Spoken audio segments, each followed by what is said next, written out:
नमस्कार, मैं अंजना और आप देख रहे हैं पुलिस बातमी पत्र। आइए शुरुआत करते हैं इस वक्त की बड़ी खबर से।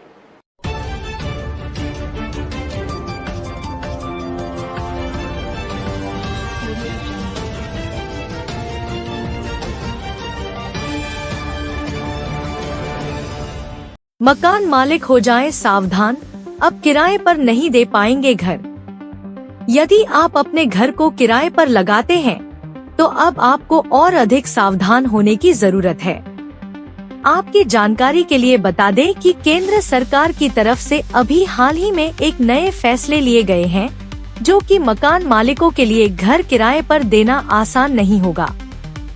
मकान मालिकों को टैक्स संबंधित कहानी नई शर्तों का पालन अब करना होगा, जो उनके लिए एक बड़ी चुनौती हो सकती है। आइए जानते हैं पूरी खबर विस्तार से। मकान मालिक आसानी से नहीं दे पाएंगे किराए पर घर। दरअसल सरकार की तरफ से अभी हाल ही में मकान मालिकों के लिए एक नया नियम लागू किए हैं। मकान मालिक द्वारा टैक्स चोरी और किराए से होने वाली इनकम को सही से घोषित न करने की घटनाओं को देखते हुए सरकार की तरफ से यह नियम लगाए गए हैं।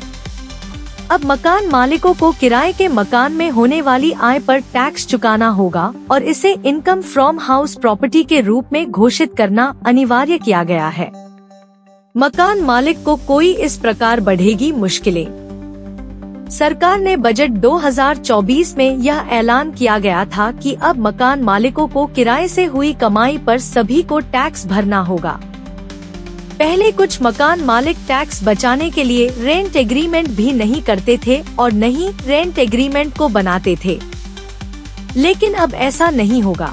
नए नियम के अनुसार मकान मालिकों को टैक्स रिबेट का लाभ उठाने के लिए किराए की पूरी तरह से आय को घोषित करना होगा।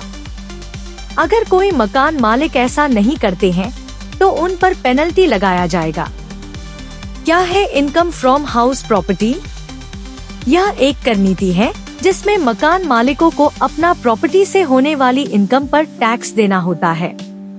पहले कई मकान मालिक किराए की वास्तविक आय को नहीं दिखते थे और छुपा कर रखते थे, जिस पर मकान मालिक किराए पर काम टैक्स देते थे, लेकिन अब सरकार के द्वारा यह सुनिश्चित कर दिया गया है कि ऐसा करने पर उन्हें पेनल्टी देना होगा। अब किराए पर ली गई संपत्ति से प्राप्त होने वाली पूरी ही टैक्स रिटर्न में सही से दिखाना होगा।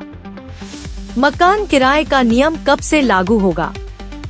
यह नया नियम पहले से ही लागू कर दिया गया है। जानकारी के लिए बता दें कि वित्तीय वर्ष 2024 से 25 में टैक्स रिटर्न फाइल करते समय मकान मालिक को कोई इन नियमों का पालन करना अति आवश्यक होगा। अगर कोई भी मकान मालिक टैक्स रिटर्न में अपनी आय को सही से घोषित नहीं करता है तो उसे पर पेनल्टी लगाया जा सकता है। क्या राहत मिलेगा मकान मालिक को? हालांकि मकान मालिकों के लिए इन नियमों के साथ कुछ राहत भी दिया गया है।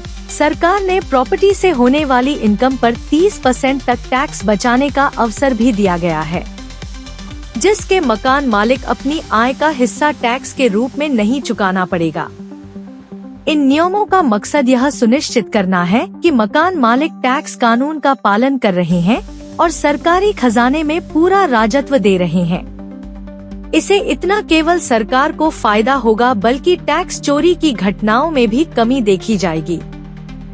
मकान मालिकों को अब सिर्फ रहना होगा सतर्क, क्योंकि नए नियमों के तहत टैक्स चुकाने और प्रॉपर्टी से होने वाले आय को सही से घोषित करना अनिवार्य हो गया है। हालांकि सरकार ने टैक्स में कुछ छूट भी दिए हैं, जिससे कि मकान मालिकों को आंशिक राहत मिल सके। इतना ही, फिर मिलते हैं ऐसी ही कुछ मुख्य खबरों के साथ। तब तक के लिए नमस्कार और देखते रहिए पुलिस बातमी पत्र।